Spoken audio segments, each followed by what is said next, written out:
Hi, good afternoon, everyone. So yes, I'm Katherine Wilde. I'm the producer with Sound Voice, and we are an arts project. We bring together all sorts of people from different sectors to create pieces of art. And our very first project is called Sound Voice because it was all about working with people that have lost their voice, either through throat cancer or motor neuron disease or Parkinson's disease. And we've made a series of immersive performance pieces with them.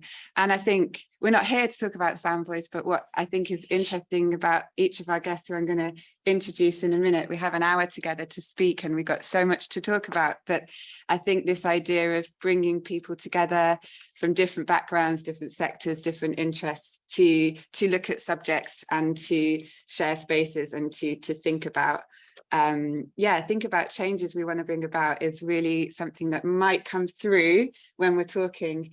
And what we've been looking at over the course of 10 panel discussions, because we've had 10 conversations now in each of the host tournament cities around the Women's Euros, looking at a slightly different topic, looking where music and sport overlap and interconnect. And this is the last one, and we really wanted it to be about the future and around, we've just been talking about this, but big ideas, but not big ideas in terms of huge scale, massive, but big ideas in terms of exciting, really vibrant, important things that we want to look at and perhaps, overcome or change or something for our future. So that's really why we're here. So we've got three incredible panelists today, very excited to introduce. So we've got Sis and Rachel from Idle Women. So Idle Women are an arts, environment and social justice collaboration founded in 2015, I understand. And as your words were, it's about bringing spaces to allow women to be together. But it'd be really lovely to just also hear just a little bit from each of you about who you are and what you did leading up to that. So Sis, perhaps you'll start for us. Oh, thank you. So I worked in theatre and opera for far too long, really. I was a lighting spatial designer and I used to lecture as well. And then I retrained in the built environment because I wanted to look at how you can use creativity, particularly in environmental building. Amazing, thank you very much. And Rachel, how about you? So I trained in fine art, but I became a youth worker after college in the Queensbridge estate in Hackney, where I learnt that there wasn't very much money for youth work, but there was money for art. And I realised that we could hijack arts funding to do youth work. So that began my kind of career, and I set up the education and outreach programme at South London Gallery, and then I was a public art commissioner for Art Angel for about 8 years before Idle Women. Incredible. And we'll come in a moment to talk about that formation and the beginning of Idle Women. But yeah, really nice to have you both. Thank you. And Lindy, so you're from Thorington Theatre, which is incredible. You're in your second season now, second summer season of performances, but this is a theatre in Suffolk that exists on your farm. And it's a 350 auditorium capacity. Yes. And I know, but theatre, of course, isn't, I know you studied English and theatre studies, but it's not something that you've worked in. Maybe like Sis and Rachel, you've worked in those areas for your professional careers, but that wasn't quite the same for you, Lindy. No. So how have you come to, what's been your background? As you said, I read English literature, and then I worked for an interior designer, as an interior designer for a firm of architects. Married, raised 4 children, and then helped my husband when he started his company, just back office and doing the accounts, till it grew too big and I was made redundant. And then we were bought the farm, and that's where we've been for the last 5 years. And the theatre's come out of a bomb crater on the farm. That's incredible. So we're going to talk about the beginnings of that as well, because it's so exciting. But yeah, I'm going to come back to Idle Women first of all, because I'm so interested in, I'd love to hear you talk about the name and where that came from, but also from your backgrounds, I can see that you've come together to create this incredible, what started as a project, I understand, and has now become something which is much more ingrained in the community in East Lancashire. But yeah, it would be great to just hear you talk about Idle Women, how it started, what was the inspiration, what were you hoping to, you know, bring together by creating that initial action? We often get asked this question, and I think there's 10 different versions of answers. But Rach and I met in Van Dyck's old house. Van Gogh's, yeah, excuse me. Van Gogh's house, and we worked on an all-female production, and that's how we met. And neither of us had ever experienced that before. And we also worked on another production for Art Angel, and around that time we were also working, doing a lot of campaigning for women's services separately. But we realised that the austerity cuts were really biting. Sure Start centres were closing down, libraries were closing down, and what we realised is there were huge art budgets for projects, and we came together and we thought, oh, I wonder if we could do a project where we could use some art budget to create a permanent resource. And wouldn't it be brilliant if it was a women's project? So we decided to build a narrowboat with women and toured it in East Lancashire. Do you want to say anything about that, Rach? Yeah, and I suppose that we had an ambition to create something that couldn't be cut, closed or taken away, which is something that we still work on. And the narrowboat felt like it was just something that we could just about reach, wasn't it? Yeah. I mean, the fact is that we actually couldn't afford to put an engine in it. So we built the boat, we conceived and designed it with women in refuge, but we couldn't put an engine in it because we couldn't afford that. So we sort of pulled it along the Leeds to Liverpool for 2 years, and we hosted our artist residencies and stayed for 3 months in areas where really, I would say there's certainly back then, very little or no provision at all in terms of arts, and also a kind of very different expectation of arts coming from London, where there's so much to choose from and to engage with. It was, you know, we would kind of turn up at a women's refuge and there'd be some A4 paper and pencils out for us, and that idea of art being very two-dimensional. So actually to start having a conversation about art being much more multiple was what the project allowed us to do. And you had a barge boat named after a suffragette? Yeah, so we about that. Yeah, so we named the boat we built is called Selina Cooper, and she was a Nelson-based suffragist. She was a child labourer who worked in the cotton mills from the age of 6, and was a real amazing campaigner as well, and campaigned for the first women's hospital in Lancashire. And our boat, Adelaide Norris, that pulled Selina Cooper, is named for a fictional character in a film called Born in Flames, 1970s, by Lizzie Borden, which is about a kind of feminist revolution. And Adelaide Norris was sort of catalyst character in the film that sparks the revolution to begin. Wow, okay. So this barge boat then travelled, so you said for 2 years you toured it, but did it ended in spaces and you stayed for an amount of time in a certain area, and women were invited into the space? And what sort of activities were happening on board or around it that brought people together? Total chaos. Okay, great. I think we really didn't know what to expect. And I think on our Arts Council application, we said, we're going to bring world-class artists to, you know, these areas. And actually, we realised very quickly that it wasn't about artists in residence, it was about women in residence. And so what we'd do is every week, we'd stay in a town for 3 months, and every week we'd open up the space, and teenage girls would come down and other women would come down, and we would just kind of set a theme and we'd see what would happen. And eventually we created some really just brilliant communities at moments in time, I guess, and perhaps a temporary force field where we forgot ourselves, and I include myself in that, and felt safe and abundant and joyful. I think that's something that we didn't expect to happen, because we set up primarily as artists wanting to create spaces for art, and very quickly we realized that it was also a project about the environment. I mean, we knew it was social justice because we were campaigning for women's space, but we didn't realise that environment was going to be such a major factor in what we did. And that was the experience of being on the canal side. And again, Lancashire's post-industrial landscape, the canal side hasn't been regenerated. It's they're not frequently used canals. There's no infrastructure, there's no water points, there's no bins, there's no toilets. So they're quite difficult. It was a very difficult place for us to live and stay.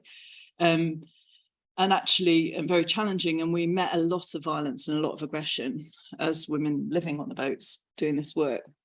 So when Sis says a force field, it really did feel like we held en masse. When 30 women were on the towpath, we could hold it back.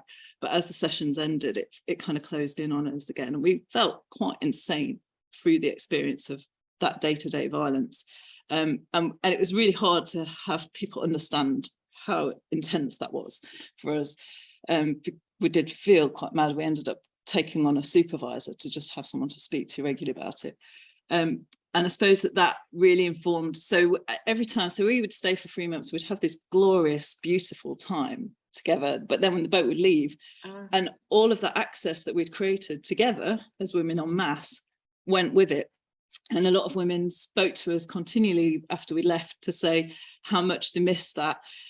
It's not, it's gender-based violence, it's also racism, it's also homophobia, like the multiple experiences of violence in green spaces that women experience that intersect. So we felt very strongly that we have to campaign for that access, actually. And partly we felt, well, we hear the request to create something more permanent, so we decided to try and bring the boat back to the community that built it. And we saw by chance a strip of land that we had moored nearby up for sale. And we contacted the woman who owned it and said, we'd really like to buy it, but we haven't got any money.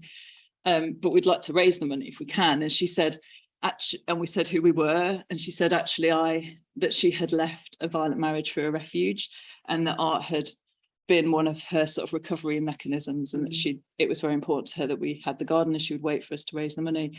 So as a community, we crowdfunded, and we raised the cash, and we were able to buy the land, and we that was so we were able to bring the boat back, to moor it along the garden, and to create this garden, and also, I suppose we haven't quite mentioned, but also part of our tour had been many conversations about health and well-being, but also specifically around a kind of disempowerment around women's health, around over-medication, around difficult relationships with GPs, and scarcity of access and services.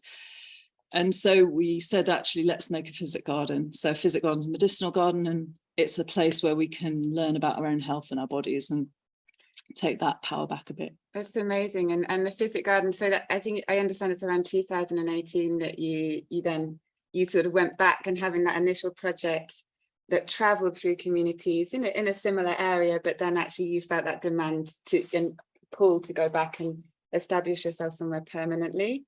And we'll come back and talk about the garden. And you talked as well about what bubbled up for you as the importance of the environment and nature and those spaces which were being shared. But I think it sort of really leads naturally into the farm, Lindy. And you were saying in 2018, so around the same time, that was when you were coppicing the trees to build the auditorium. That is correct. But you might want to start a little bit before that, but tell us about the beginnings of Thorington Theatre. Well, on the farm, there was this amphitheatre bowl-shaped depression, which legend has it that was left by a bomb. And across East Anglia, there are lots of bomb craters from the Second World War. And they believe it was German planes that had blown along the Thames and bombed London. And either they had been, damaged and were taking the shortest route home, or didn't want to fly back again and drop the rest of their ordnance. And the quickest way home is over East Anglia. And it's the only place on the farm where there are pine trees. And so everyone who saw it knew that it looked like an amphitheatre. And one day somebody who lives on the farm said to me, why don't we do a theatre? And I thought, wow. 6 months later, I said, so this is going way back. I said, do you still think of that theatre idea? And he was a carpenter. And he said, yes. I said, let's do it. And so we coppiced the trees in winter. You always coppice in winter, and then leave them for a year to season once they've been planked. And we started building at the same time as the pandemic arrived. So yes, a similar time. But just to, but that team of people, tell us about who those initiatives yourself. So we started with ourselves, my husband and I, and then there were 2 carpenters initially. Then we got a 3rd carpenter because now we had a deadline. Before it was because theatre companies had bookings. And then we got a 4th carpenter who was a female, and that's when the pace really picked up. And just more production and more seats were laid in a day than had happened previously. And anyway, it was all done in time and ready for the first show. So your first season was 2021. Yes. So you sort of opened the theatre still in the middle, as we still are really, but in the middle of the pandemic, and it felt safe for people to start to come out, but you were still socially distancing. Yes, it was semi-lockdown that first June and half of July, where we had to have the 2-meter spacing. So the audience was 200, and so they could sit in their groups or family pods and spaced out. I think you visited the theatre at this time. And then from mid-July, we opened up and could have audience of 350. And tell us about that first season. Like who were the people that you were bringing into that space to perform, and who came as audience? The very first show was Midsummer Night's Dream by a local kiddies theatre group, which was magical. There were 40 children. The energy, the excitement. They'd been let out of the starting gates because they'd been rehearsing this in, separate sections, and it rained all afternoon. And the producer said to me, I can't cancel this. Look at these children. They've been living for this for, months now. Anyway, it did stop raining at about 5 o'clock just before the show. The stage was wet, the seats were wet, the energy and excitement, and the audience was filled with grandparents, siblings, mum and dads, aunts and uncles, was magnificent. The second night was an opera, again sold out, with 200 people, and the joy was just brilliant. The next week was comedy, and Lulu Sanders. There were lots of comedians, but she in particular stuck out because she arrived and she said, how was your pandy? Did you have a good pandy? Mental health okay? And I started to laugh. I knew the theatre was working. The pandemic was in retreat. She treated it in this dismissive way, and I just laughed and laughed, and it was all okay. But it'd be really, it sounds so magical, but I'd love, Sis and Rachel, either one of you or both, just to reflect what it's like to be there in that kind of opening season as audience members as well. That laughing, I mean, I feel like I'm going to cry, remembering it, because it was like the comedians came on and made jokes about the pandemic in a way that we were just like, everyone just let go, didn't they? Everyone laughed their heads off. It was absolute hysteria, but also we were like crying. We were like crying and laughing, and it was just a totally like, we talked about it afterwards. I haven't really seen much comedy before, but we talked about it as a kind of, it felt like alchemy, it felt so transformative and powerful. So not just the comedy, because also the experience of finding this theatre. Sis surprised me with it, and we turned up in this field, and then we followed this lovely, beautiful footpath through ferns that felt like they had been placed with care, hand placed with care. This absolute gorgeous attention to detail that felt utterly magical, and then it suddenly opened out into this stunning handmade theatre space, which was just jaw-dropping. I mean, I can't describe how wonderful it was to experience it. It was profoundly moving, and the detail, but I sat down with Rachel, and everyone was kind of keeping their distance, a little bit nervous, and I said, look, it's been made with. It's completely made with its environment. And you'd sit on a wooden bench, and then you'd sit next to a beautiful tree, And what I remember, and it was very, very moving, and this was before the comedians came on, was looking at other people, and it was a collective wonder, total collective wonder about the experience in that moment of time of being in that space.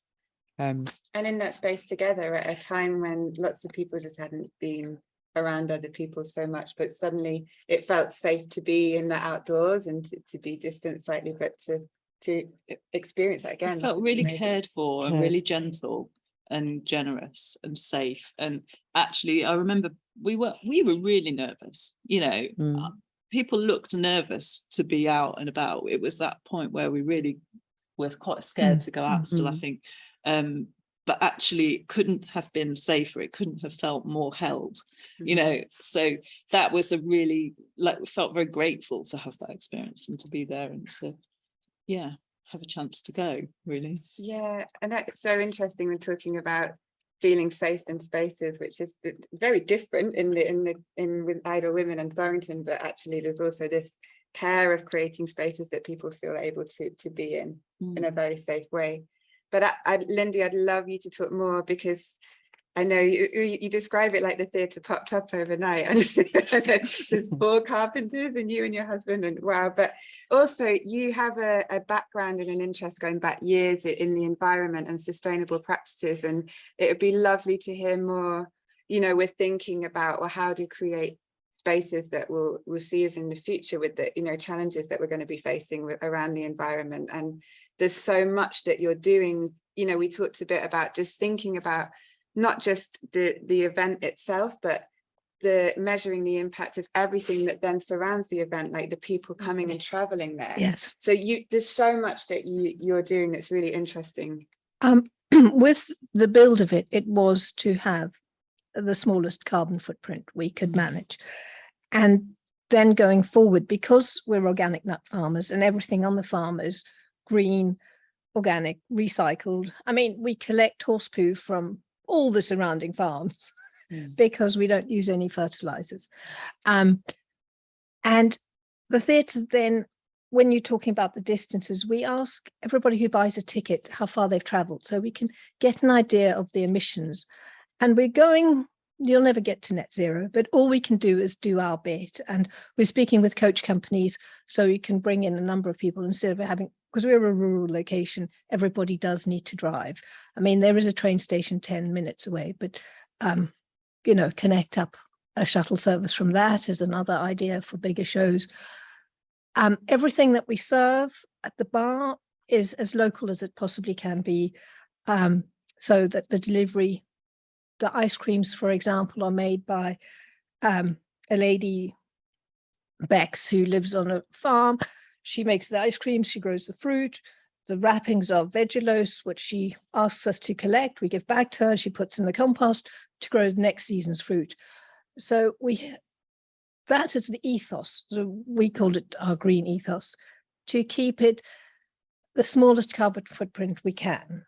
And of course, informing that it's not just the art, you know, the art sector looking at how the arts in terms of performance, you know, manages and tackles that kind of challenge. You're coming at it from a completely different angle, but it's informing so much of what you do in terms of your background in farming. And I know there's another member of your team that's not here today, Oscar, but it'd be lovely to talk about his influence and background. And he's not here today because I believe you're in the middle of your season, right? Yes, so there's a show happening. He's running the theatre today. Yeah.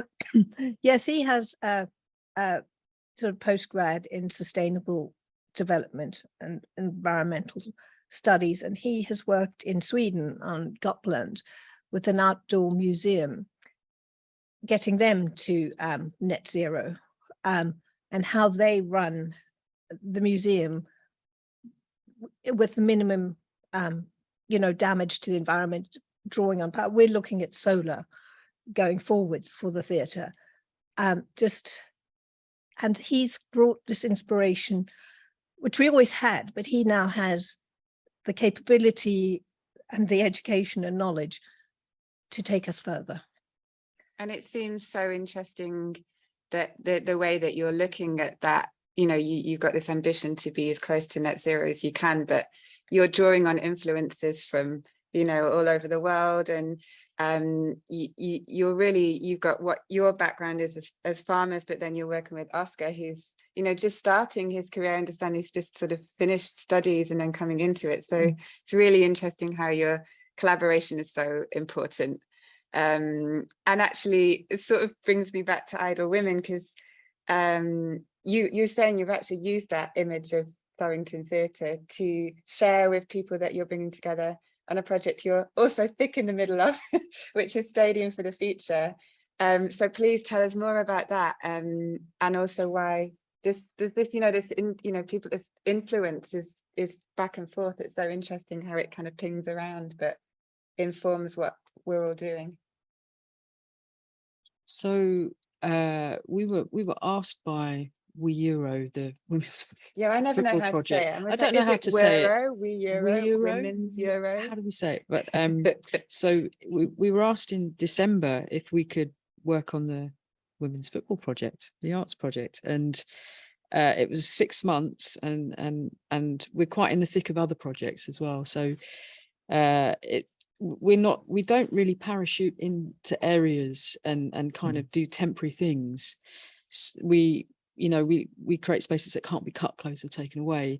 So for us to commit to this project, we had to think about a legacy going forward. And so this project's called Stadium for the Future. And initially, when we say stadium, people go, oh! And I guess we think of sort of concrete monoliths and huge things. And then I take out that picture of Thorington Theatre and I go, oh, this is what we're talking about. Idle Women and Rachel and I we've been creating a case for land. So we're looking for permanent land that we can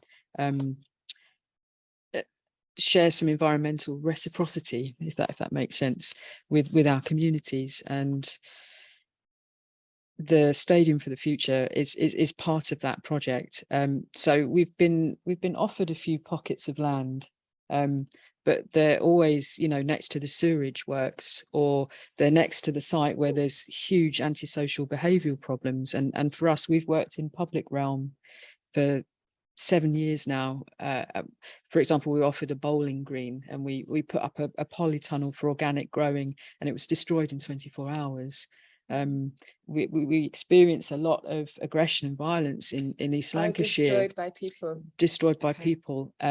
Well, under 24 hours. Under 24 hours. We work in areas of real scarcity.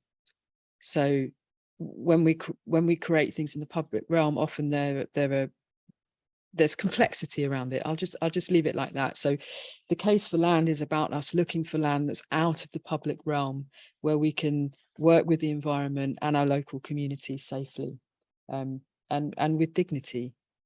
So Stadium for the Future is part of that. Okay. Great. So much of our work with as women who are navigating or exiting violence, and I'll say that as a we, is about kind of tackling the next crisis, or moving from crisis to crisis.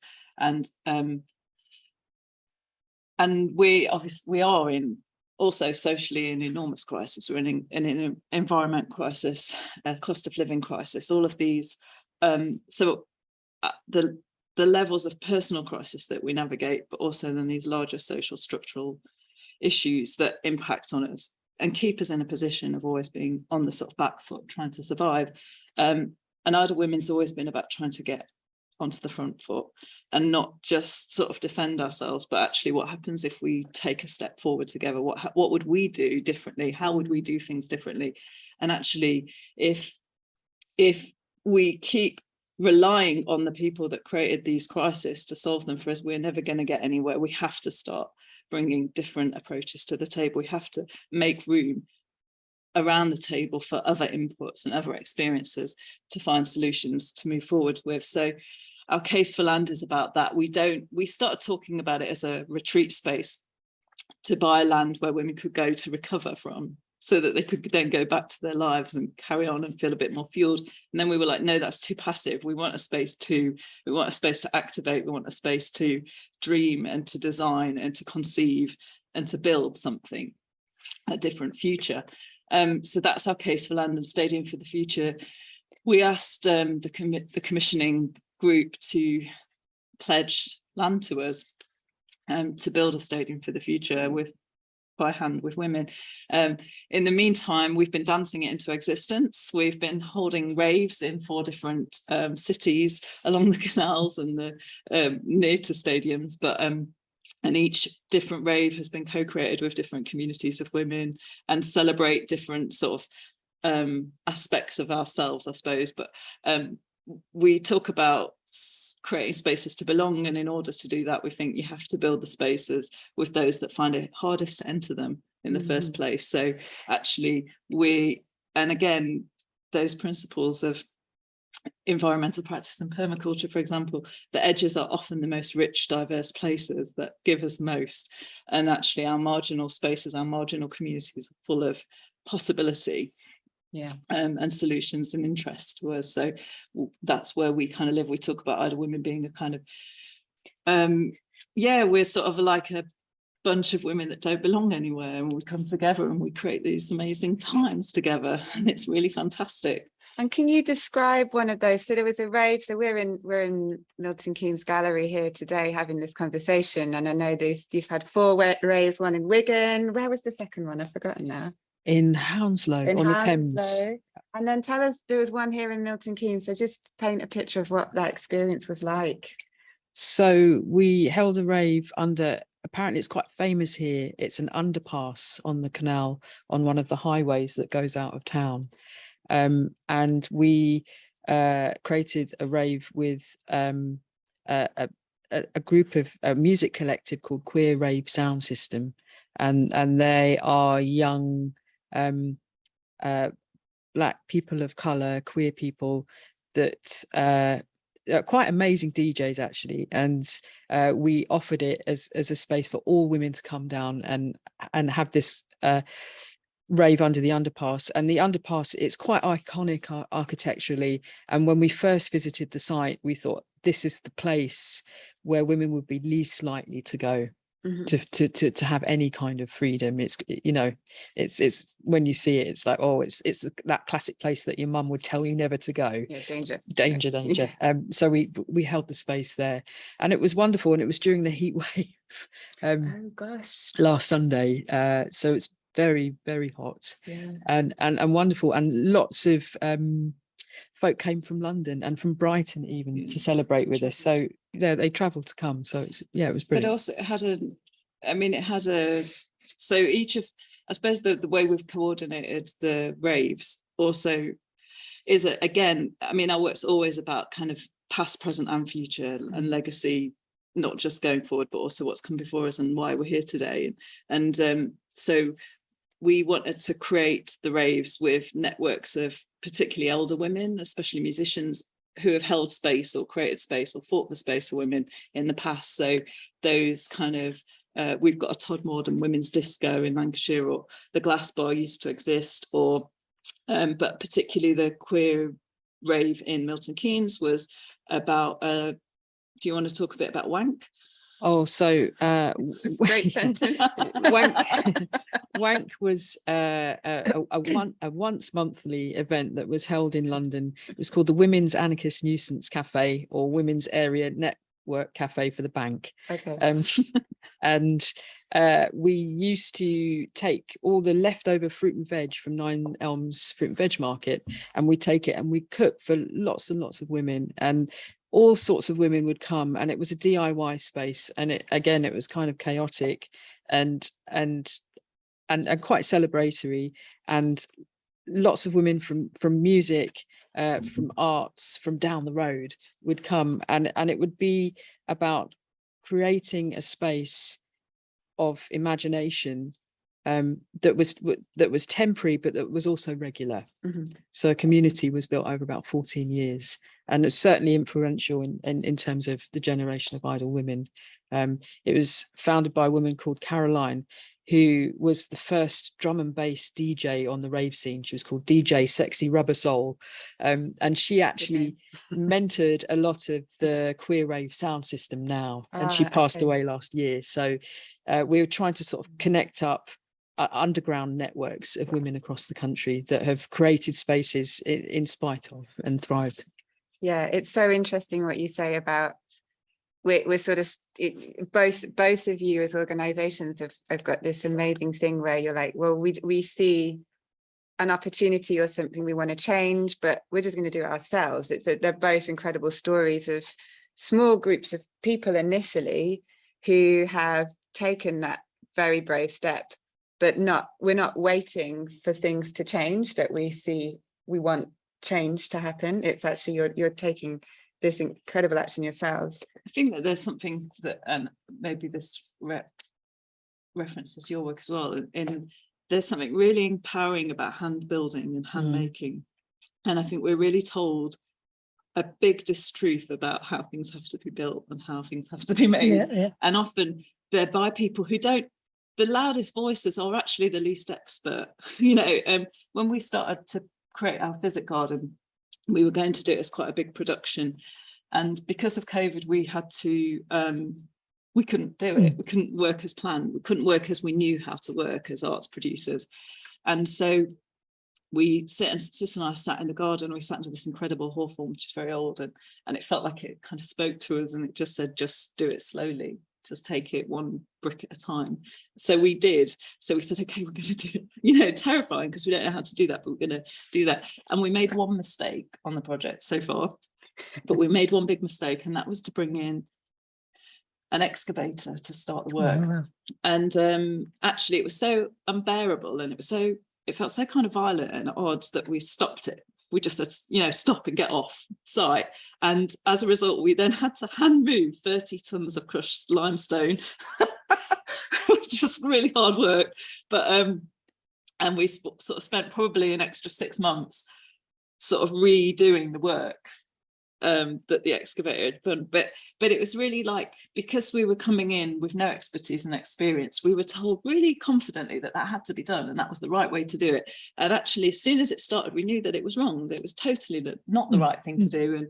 And I'm glad that we did it in a way, because we've learned something, and we would always stand up against that from the future. And I'm aware now how often I hear that kind of confident expertise about machinery and fast movement and actually, and now I also know what it feels like to move 30 tons of stone, and more, because we created the terracing of the garden with dry stone walling. Right. So we've hand moved a lot of stone, but I think that you learn so much through hand building, you know, but also you know how to fix it. You know how to fix it. You know it's sustainable because you know how to keep it alive and keep it well and keep it cared for, and keep it in shape, don't you? So actually nothing is daunting after that. Yeah. Whereas if something goes wrong with the structure of this building, who are you going to call about this? Do you know what I mean? Like, how are you going to deal with that? Whereas yeah, I think in your theatre or in our garden, we know that if this step wobbles, we know how to resolve that.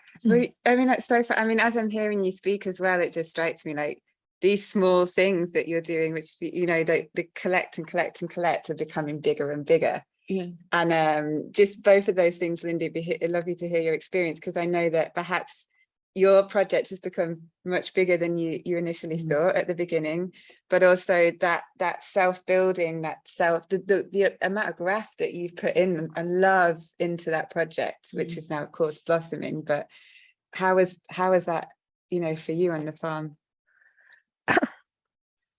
The idea was to build the theatre. There was no grand plan of what we expected from the future or what we were aiming for.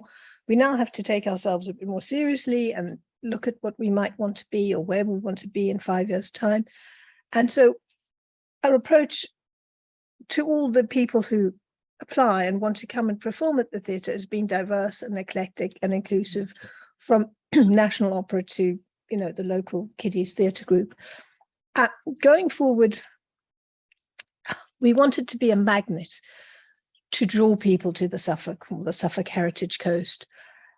And we will need to curate that a bit more. We don't want to exclude anybody. I mean, we had the Marine Mammals Wildlife Trust, which was the funniest little show you can imagine, with these local people singing and dancing. everybody had an enormous amount of fun, and we raised money and saved some marine mammals. So, the end result was what we were going for. But that can't be the only thing. We can't just do that. We need to offer. I would love the Royal Shakespeare Company to bring their touring. If Just they putting it think we're out there. suitable, We speak it into wonderful. the universe, it may come. That's what I say, and that's happened a lot. I mean, that's how many people have ended up at the theatre. The universe provides if you're open and ready. And so every day I'm actually grateful that there's some new opportunity. Even meeting you two today was just magnificent. And of course, I guess part of that was, I mean, I don't want to talk just about the pandemic, but that shift came because you suddenly had this space to build and time. Yes. So actors and touring companies hadn't worked for 2 years, and suddenly they heard of the space, and we really were inundated with emails wanting to perform. And I had no benchmark or no sort of idea of what to do. And they would send clips or videos, and I'd say, that looks nice, yes. And they'd say, we can do this date, and I'd say, I can fit you in. There was no serious curation, which more has happened this year, and again, I suppose a bit more next year, because we have a very loyal local population, and then people, as it's a holiday area, or the seaside is, in August there's a very big visitor population, and they come, or they did last year, to afternoon matinees on a Tuesday afternoon, because it's the middle of the holidays. It was one of our biggest shows, Robin Hood, last year. And this year, and it's from Robin Hood that we have James Wrighton of the Claxtons coming this year, starting his European tour at Thorington Theatre. Great. And that's the other sort of the diversity and the breadth and depth of what we're looking for. Yeah, and bringing people from lots of, as you say, different backgrounds into that space to share it. Oh yes. And it's so interesting that there was this moment in 2020 where it sort of took on a slightly different path of its own. And I don't know what was similar for you guys, because I think you had your Physic Garden was in person being built, and then you've sort of moved more into online spaces a bit as well, creating digital content. And I'm interested to hear about that in terms of, we're thinking about the future, and you're talking about making stuff with people that are maybe more marginalized, maybe that don't have the same level of access or feel that access into spaces. So how has that transformed the work that you're doing, and how has it allowed you to reach people and bring people together in a different way? I suppose the pandemic afforded us another way of thinking around our work. We have the luxury of working with a woman called Charmian Griffin, who is an incredible digital arts producer. So we're very lucky to have her on board. But with the Physic Garden, the idea is that we were always going to build the garden with the women that lived there. And because of COVID, we couldn't. So we slowed down and we contracted theatre makers that were out of work because they've got such great skills to do the landscaping with us, and musicians and costume makers, and so whilst we were doing that, we decided to create something called the Physic Garden Network, which was in some ways the outcome of it is digital now, but at the time most of the women in our community, they don't use Zoom, they don't even have laptops. So we decide, but they all use WhatsApp on their phones. So we decided to do a WhatsApp project with 100 women in the community.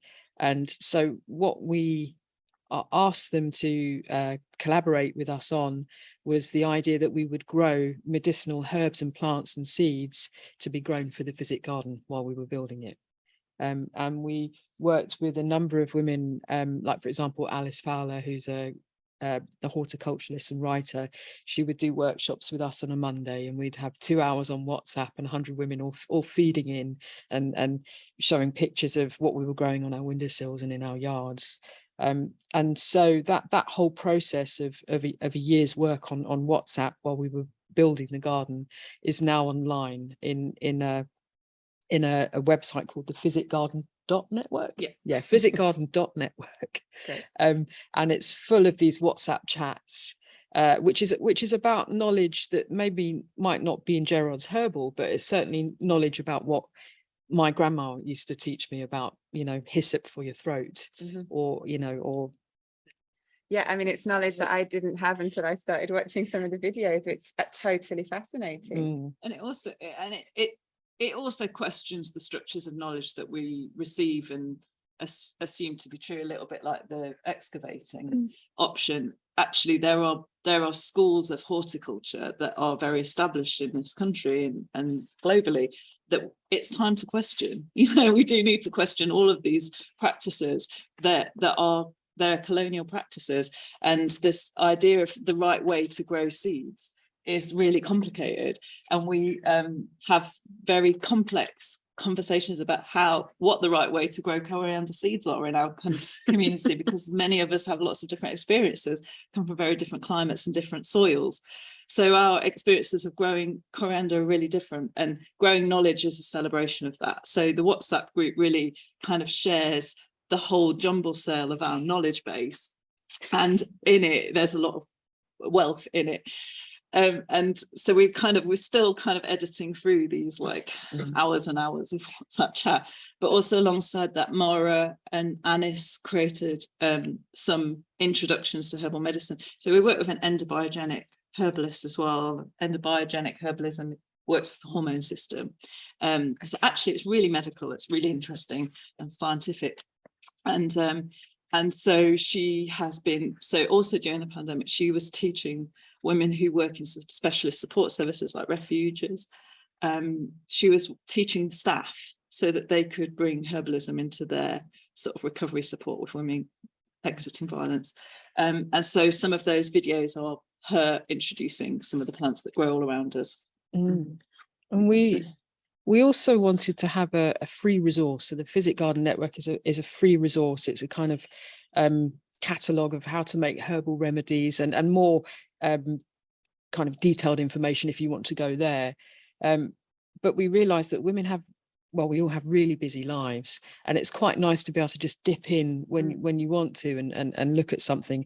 And during lockdown, I mean, it still is, it's very fashionable to kind of go foraging or to do a workshop on how to make a tincture, but they're also very expensive and very inaccessible. And so we definitely wanted the Physic Garden Network to be for everybody. Yeah, we shouldn't really have to pay for the knowledge of how to use that Or daisies weeds. or dandelions. Or red clovers. But it was hilarious because the WhatsApp groups, we did post like nettle seeds and be like, let's everyone grow nettles on your windowsills. So you posted as in we physically posted the so we physically post seeds and compost, and then we recycle pots to make pots. I mean, only maybe 3 or 4 women had gardens, so most of us didn't have gardens, most of us don't have gardens, so we were kind of like learning how to grow. But there's no better way to understand the medicine of a nettle than to grow one from scratch, and learn it by growing it. So that's what we've been doing, like learning by growing. It's so interesting, and also what you said about celebrating, you called it a jumble sale of knowledge, and going back to what you were saying of well, perhaps if it's not right, then who are the people that are going to come together that can make it right, and celebrating that difference and diversity is so important in that conversation. Totally. And we really, I mean, we're also really interested in expertise. Like, we work with some fantastic lifetime experts, but we want to work together, and we don't want to introduce a hierarchy of, because you've got a PhD in this, better than any of us, so we want to sit around a table together and share the knowledge and almost co-create a new space of knowledge. And that's what the Physic Garden's for, really. It's kind of like, let's assume to let go of many of the things we think are right and wrong. And to start afresh. And I think it's also interesting, and we'll come back to it, but I know that the online space is also, this is my view of it, you probably see it different, but Stadium for the Future, you've danced it into being, you're bringing together these incredible communities of women, and there will be an audio composition that stays online from the 29th of July, is it? From the day before the final, or from the day of the final? Match final day. Match final day, yeah.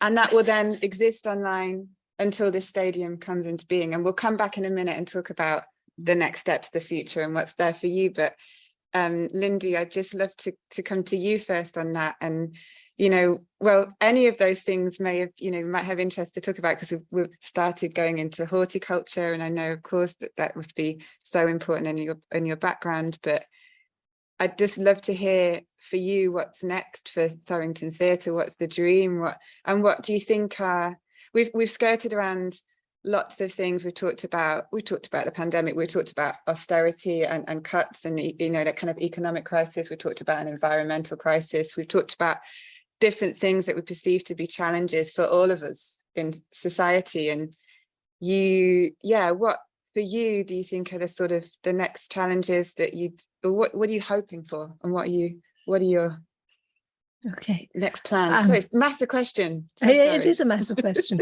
and it's one Coming I've to you been guys grappling next. with recently myself. I did mention that we would like to be a destination venue, something like the Minack, and have a greater range of shows. So something that we can really offer and contribute. I mean, we've had children's shows, we've had all women shows, we've had a certain demographic where all the actors are over 65. So we have had this diversity. You know, we've had a Lady Macbeth and a Lady Macbeth, which is great. Last night we had a Stella, which was a retelling of Great Expectations. So I want the diversity, the complexity, the inclusiveness to continue with our green ethos, so that we're not damaging the planet, because all we can do is take care of our bit of the planet. We can't change China or Russia, but we can look after our little corner, the physic garden, the theatre. Talking about horticulture, I was putting in indigenous ferns. The bracken grows wild, but there are a lot of indigenous ferns which are now this big, but in 2 years' time they'll be mature with their curly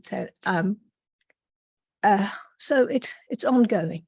It's an Talk to me in ongoing, 5 years. your ongoing journey of discovery there, which is incredibly exciting. And Yes. the bravery to just take that first step, to be like, well, this it looks like an amphitheatre shape, it makes sense, but let's actually get together and get this going, is incredible. And and what about for idle women? Like, similar questions, like you've talked about some of those. It's very clear from the way that you talk what you think about some of the things we should be doing to make change going forwards. But what is next for you? What's the future hold? I mean, our focus, our next body of work, we're working on a body called A Case for Land, and that's about obtaining land. We want to purchase significant land in Lancashire to create a space to grow food and to grow creativity and to grow and to recover. I mean, we're looking at the moment at brownfield sites as sites of recovery and how we can recover land. So we can look at the land around us and see kind of beauty and richness, but actually in post-industrial Lancashire, we see a lot of damage and devastation. So how can we protect and work with the land to recover it, as we also recover ourselves from the effects of male violence? So do you want to add to that? It's more of the same. I think we're looking, I suppose we're looking to offer a model, offer an alternative way of working, particularly within the arts, and with the environment. I feel like we're learning every day, and there's lots more to learn. But it's the hardest thing. It's very, very interesting when we get a little bit of land. That was hard work, and we build a boat, and that's hard work, and we take apart a Land Rover, and that's hard work, and all the relationships are complex and they're hard work. But actually the case for land almost seems like the Holy Grail, like structurally, in terms of colonialism, in terms of the history, in terms of Lancashire and its very particular history. It feels like the thing that we're not allowed to have. And so for us, A Case for Land feels like the only thing that we want to do.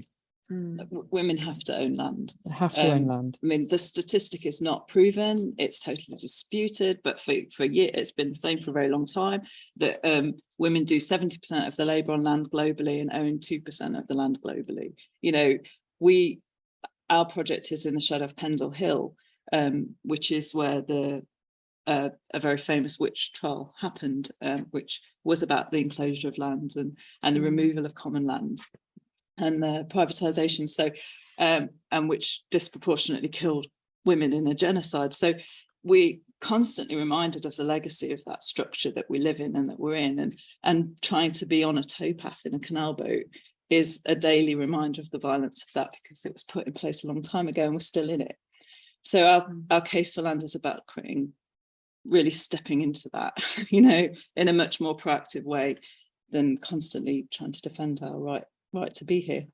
But it sounds like something that you all have in common is that you're doing that by bringing people together and to make, you know, create these spaces where it's possible, also celebrating difference and mixing expertise, not just from one particular area, not just the arts, not just farming, not just theatre, but multi-sector approach. Well, one of the most dangerous things we've done globally is monocropping, hey? So like there's always, the argument for diversity is everywhere. Everywhere. We have to have diversity in every single aspect of our world. And I think we're all arguing here for diversity, aren't we? So, like as a critical ingredient of sustainability. Amazing. I just noticed the time because I know that we just have like just over a minute left, and I don't know if we have anyone at home that has any questions coming in, or if you guys have a question either for each other or just anything else that you wanted to add, because we could talk for hours. I know that there's really interesting connections between both areas of work that you're doing, and I love what you're saying about what the possibilities are going forwards in terms of there's this common idea where it's kind of a no-brainer. We need to really celebrate the richness of diversity of what we have. But yeah, is there anything final that you want to say or contribute? I mean, it's been massive. No, but that's great. But I just want to say thank you so much, because this has been such an interesting set of conversations. Each with all 10, they've all been totally unique. And of course, this was, as I said, the last one. We're kind of looking forward to the future, but I think I'm just grateful to you all for just sharing your stories of the work that you've set in motion, which is what it feels like. I mean, I know you're a few years in, but it feels like the beginning of very exciting journeys. Both are hearing that you're learning a lot yourselves as you go on that journey. You're gaining amounts of knowledge, but you're taking people with you, which is so powerful, but also that you've taken this very brave steps to set it in motion, which you've kind of taken what you've not talked about, but individually you've taken big personal risks, right, to get this going. And that's what it's going to take, is for people to be brave and generous and have that spirit of wanting to make change going forward. So just for being here today, thank you, but also for what you're doing, all the work you're doing, a huge thank you. And yeah, thanks to everyone for listening. And we'll close there. Thank you very much.